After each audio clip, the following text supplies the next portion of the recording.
Assalamualaikum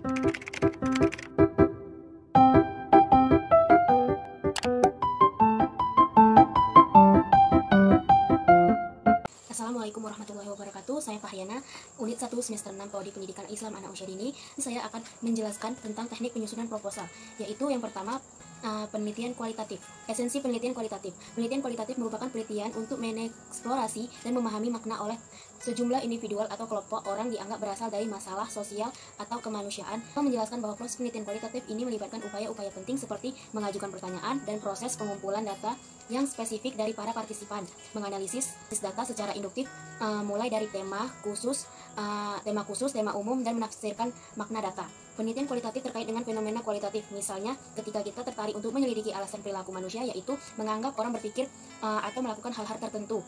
Penelitian kualitatif bertujuan untuk menentukan motif yang mendasari perilaku manusia. Berikutnya, dua fungsi pemanfaatan penelitian kualitatif. Yang pertama, pada penelitian awal di mana subjek penelitian tidak didefinisikan secara baik dan kurang dipahami. Yang kedua, pada umumnya pemahaman penelitian perilaku dan penelitian motivasional. Yang ketiga, untuk penelitian konsultatif. 4. Memahami isu-isu rumit suatu proses. 5. Memahami isu-isu rinci tentang situasi dan kenyataan yang dihadapi seseorang. 6.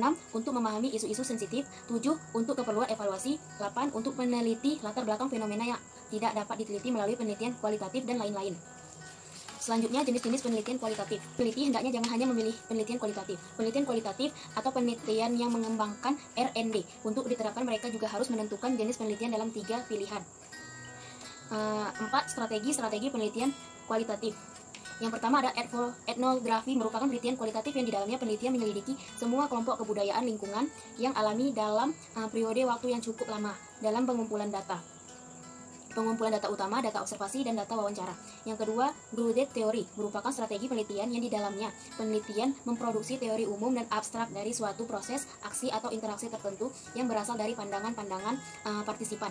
Yang ketiga, studi kasus, merupakan strategi penelitian di mana di dalamnya penelitian menyelidiki secara cermat suatu program, peristiwa, aktivitas, proses, atau sekelompok individual. Yang keempat, monologi, merupakan struktur penelitian di mana di dalamnya penelitian mengidentifikasi hakikat pengalaman manusia tentang suatu fenomena tertentu. Yang naratif, merupakan strategi penelitian di mana di dalamnya penelitian menyelidiki kehidupan individu-individu dan meminta seorang atau sekelompok individu untuk menceritakan kehidupan mereka. Informasi ini kemudian diceritakan kembali oleh peneliti dalam kronologi naratif. 5. Karakteristik penelitian kualitatif. Yang pertama, latar alamiah. Penelitian kualitatif melakukan penelitian pada latar alamiah atau pada konteks dari suatu keutuhan. Hal ini dilakukan menuntut Lincoln dan Huba karena dapat dipahami jika dipisahkan dari konteksnya. Yang kedua, manusia sebagai alat. Dalam penelitian kualitatif, penelitian sendiri atau dengan bantuan orang lain merupakan alat pengumpulan data utama. Hal itu dilakukan karena jika memanfaatkan alat yang bukan manusia dan mempersiapkan dirinya terlebih dahulu sebagai yang lazim digunakan dengan penelitian klasik, maka sangat tidak mungkin untuk mengadakan menyesuaikan terhadap kenyataan-kenyataan yang ada di lapangan. Selanjutnya, metode kualitatif. Penelitian kualitatif menggunakan metode kualitatif, yaitu pengamatan, wawancara, atau penelaan dokumen. Metode kualitatif ini digunakan karena beberapa pertimbangan. Pertama, menyesuaikan metode kualitatif lebih mudah apabila berhadapan dengan kenyataan jamak. Kedua, metode ini menyajikan secara langsung hakikat hubungan antara peneliti dengan responden. Ketiga, metode ini lebih peka dan lebih dapat menyesuaikan diri dengan banyak penajemaan pengaruh bersama terhadap pola-pola nilai yang dihadapi. D. Analisis data secara induktif. Penelitian kualitatif menggunakan analisis data secara induktif. Analisis induktif ini digunakan karena beberapa alasan. Pertama, proses induktif lebih dapat menemukan kenyataan-kenyataan jamak sebagai yang terdapat dalam data. Yang kedua, analisis data induktif lebih dapat membuat hubungan peneliti dan responden. Responden menjadi eksplisit, dapat dikenal, dan akuntabel. Ketiga, analisis memiliki kelebihan dapat menguraikan latar secara penuh dan dapat membuat keputusan-keputusan tentang dapat tidaknya pengalihan pada suatu latar lainnya. Keempat, analisis induktif lebih dapat menemukan pengaruh bersama dengan hubungan bangunan. Kelima, analisis demikian dapat mempengaruhi tingkat nilai-nilai secara eksplisit sebagai dari struktur analitik. Selanjutnya, F. Deskriptif. Data yang dikumpulkan adalah berupa kata-kata, gambar, dan bukan angka-angka. Hal itu disebabkan oleh adanya penerapan metode kualitatif. Selain itu, semua yang dikumpulkan berkemungkinan menjadi kunci terhadap apa yang sudah diteliti. Lanjut, G. Lebih mementingkan proses daripada hasil. Penelitian kualitatif lebih banyak mementingkan segi proses daripada hasil. Hal ini disebabkan oleh hubungan bagian-bagian yang sedang diteliti akan lebih jelas apabila diamati dalam proses. Selanjutnya, H. Ada batas yang ditentukan oleh fokus. Penelitian kualitatif menghendaki ditetapkan adanya batas dalam penelitian atas dasar fokus yang timbul sebagai masalah dalam penelitian. Hal tersebut disebabkan oleh beberapa hal, yaitu batas penentuan kenyataan jamak yang kemungkinan mempertajam fokus. Penetapan fokus dapat lebih dekat dihubungkan oleh interaksi antar peneliti dan fokus. Di adanya kriteria khusus untuk keabsahan data. Penelitian kualitatif mendefinisikan validitas, reliabilitas, dan subjektivitas dalam versi lain dibandingkan dengan yang lazim digunakan dalam penelitian klasik. J. Desain yang bersifat sementara. Penelitian kualitatif menyusun desain yang secara terus-menerus disesuaikan dengan kenyataan di lapangan. Baik, selanjutnya penelitian kuantitatif. Metode penelitian kuantitatif merupakan jenis penelitian menurut paradigmanya. Pendekatan kuantitatif berdasarkan atas paradigma yang berpandangan bahwa penelitian dapat dengan sengaja mengadakan perubahan terhadap dunia sekitar dengan melakukan berbagai eksperimen. Penelitian kuantitatif memiliki tujuan menggeneralisasi temuan penelitian sehingga dapat digunakan untuk memprediksi situasi yang sama pada populasi lain. Penelitian kuantitatif digunakan untuk menjelaskan hubungan sebab akibat antara variabel yang diteliti. Berdasarkan kriteria eksplanatoris dan prediktif harus memiliki pandangan positif sebagai berikut. A. Objektif, maksud teori-teori bebas nilai. B. Fenomenalisme, maksudnya ilmu pengetahuan hanya bicara tentang semesta alam yang teramati. C. Reduktivisme, alam semesta direduksi menjadi faktor-faktor yang dapat diamati. D. Naturalisme, maksudnya alam semesta itu bergerak secara mekanis seperti bekerja jarum jam. Lanjut, format penelitian kuantitatif. Dalam ilmu sosial tergantung pada permasalahan dan tujuan penelitian, yaitu format deskriptif dan format eksplanatif. Kedua format tersebut dapat divisualisasikan seperti berikut. A. Format deskriptif, bertujuan untuk menjelaskan berbagai kondisi, berbagai situasi, atau berbagai variabel yang timbul di masyarakat. Yang B. Format eksplanasi, maksudnya untuk menjelaskan suatu generalisasi sampel terhadap populasinya, atau menjelaskan hubungannya, perbedaan, atau pengaruh suatu variabel yang terhadap yang lain. Karena itu, penelitian dengan format eksplanasi menggunakan sampel atau hipotesis dalam penelitiannya. Format selanjutnya, pengelolaan dan jenis penelitian kuantitatif. A. Penelitian pengembangan adalah penelitian ditujukan untuk mengkaji atau mengembangkan temuan penelitian sebelumnya atau teori penelitian yang sudah ada, baik untuk keperluan ilmu pengetahuan maupun untuk keperluan ilmu pengetahuan terapan. Yang B. Penelitian verifikasi. Dalam penelitian kuantitatif adalah penelitian untuk memverifikasi atau mengecek kebenaran hasil suatu penelitian terlebih dahulu, apakah hasil penelitian itu benar atau keliru. Selanjutnya, C. Penelitian longitudinal adalah penelitian yang terdiri sebuah gejala yang terus berlangsung. Penelitian ini memerlukan keaktifan peneliti mencatat secara rutin kemajuan yang didapat oleh objek penelitian. Yang D. Penelitian cross-seksional adalah penelitian yang tidak menggunakan objek penelitian yang sama, tetapi dalam waktu yang bersamaan. Penelitian ini boleh dikatakan merupakan kompromi antara one shot method atau metode satu kali terhadap kasus, dan penelitian longitudinal atau pendekatan beberapa kali terhadap kasus yang sama. Selanjutnya, penelitian survei. Ini sering dipahami sama dengan penelitian kuantitatif. Dalam penelitian survei menggunakan kuesioner hanya terbatas pada penggali data tentang 1. Ciri-ciri demografis masyarakat, 2. Lingkungan sosial mereka, 3. Aktivitas mereka, 4. Pendekatan dan sikap mereka. Pada umumnya, penelitian survei ini memiliki sifat survei juga survei permainan, sehingga umumnya digunakan untuk menarik kesimpulan sampel terhadap populasi, sehingga dipastikan mengungkapkan hipotesis dan alat bantu statistik dalam menganalisis data. Yang F. Penelitian assessment. Ini berkembang menjadi penelitian yang unik, dalam arti bisa menggunakan pendekatan penelitian kuantitatif dan bisa menggunakan pendekatan kualitatif. Salah satu cirinya adalah memerlukan keterlibatan penelitian yang lebih intensif dan penelitian kualitatif. Penelitian asesmen lebih cenderung menggunakan metode penelitian kuantitatif, karena kalau sudah ada pedoman pelaksanaan proyek yang diteliti, berarti pelaksanaan penelitian itu memerlukan alat ukur dan metode analisis penelitian kuantitatif. Baik, yang ketiga yaitu penelitian campuran. Penelitian campuran atau mixed method merupakan pendekatan baru dalam penelitian, meskipun beberapa menit ia menyatakan bahwa metode penelitian ini bukanlah merupakan pendekatan baru dalam penelitian. Hal ini disebabkan banyak penelitian yang telah melakukan pengumpulan data kuantitatif dan kualitatif secara bersama-sama dengan satu penelitian yang sama. Meskipun demikian, untuk memasukkan bentuk data dari kedua hasil penelitian tersebut, terutama dalam hal desain dan metodologi, penelitian berbagai dalam hal ini merupakan hal baru dalam metode penelitian campuran ini. Pelatihan campuran merupakan desain pelatihan dengan asumsi filosofis di samping sebagai metode minggu inquiry. Sebagai metode penelitian campuran memfokuskan daripada pengumpulan analisis dan mencampurkan data kualitatif dan kuantitatif dalam studi yang tunggal atau beberapa seri penelitian. Alasannya adalah memberikan pemahaman terhadap masalah penelitian yang lebih baik daripada menggunakan pendekatan tunggal. Hadirnya penelitian campuran merupakan paradigma baru yang merusak mencari titik temu dan mengatasi pertikaian dari dua metode penelitian sebelumnya. Jenis metode penelitian campuran. Yang pertama adalah triangulation design. Tujuannya adalah untuk mendapatkan data yang berbeda dari topik yang sama untuk memahami masalah penelitian dengan baik. Menurut pakar Parianggula, bagi menjadi 5, yaitu interpretasi didasarkan pada penggabungan antara hasil penelitian kuali dan kuanti. 2. Model konvergensi yaitu penggabungan. Ketiga, desain triangulasi dengan model transformasi data. 4, desain triangulasi dengan model validasi data kuantitatif. 5, desain triangulasi dengan model multi-level. Selanjutnya B, desain embedded merupakan salah satu desain pelatihan MISET method, di mana seperangkat data memberikan peran sebagai pendukung dalam studi yang didasarkan pada jenis data yang lain, seperti memasukkan data kuliah dan kuali dan kuanti untuk menjawab pertanyaan peneliti pada studi kasus, studi kuali dan kuantitatif yang besar. Penelitian ini berguna untuk mencocokkan komponen dengan kasus eksperimental dari korelasi. C. Explanatory design merupakan pelatihan yang terdiri dari 2 fase, yaitu desain pelatihan, yaitu dimulai dengan pengumpulan dan analisis data. Fase pertama dengan bagian pengumpulan dan analisis data kuantitatif. Fase kedua penelitian kualitatif dirancang mengikuti hubungan atau hasil kuantitatif pada fase pertama. Karena desain explanatory ini lebih besar pada metode kuanti daripada metode kuali. Tujuannya adalah bahwa data kuanti membantu menjelaskan hasil penelitian kuanti. Varian atau model desain explanatory terdiri dari 2 model, yaitu follow-up explanation model, 2 participant selected model. Data kuantitatif dan kualitatif sebagai dasar MISET method. Penelitian ini melibatkan 2 teknik pengumpulan data dan analisis data, yaitu kualitatif dan kuantitatif. Dan hal ini menjadi dasar terbangunnya pelatihan MISET method. Data kualitatif meliputi informasi secara terbuka dan tertutup seperti penemuan instrumen, sikap, perilaku, atau kinerja. Sementara itu, informasi kuantitatif ditemukan dalam dokumen seperti rekaman sensus, rekaman kehadiran. Pentingnya MISET method research.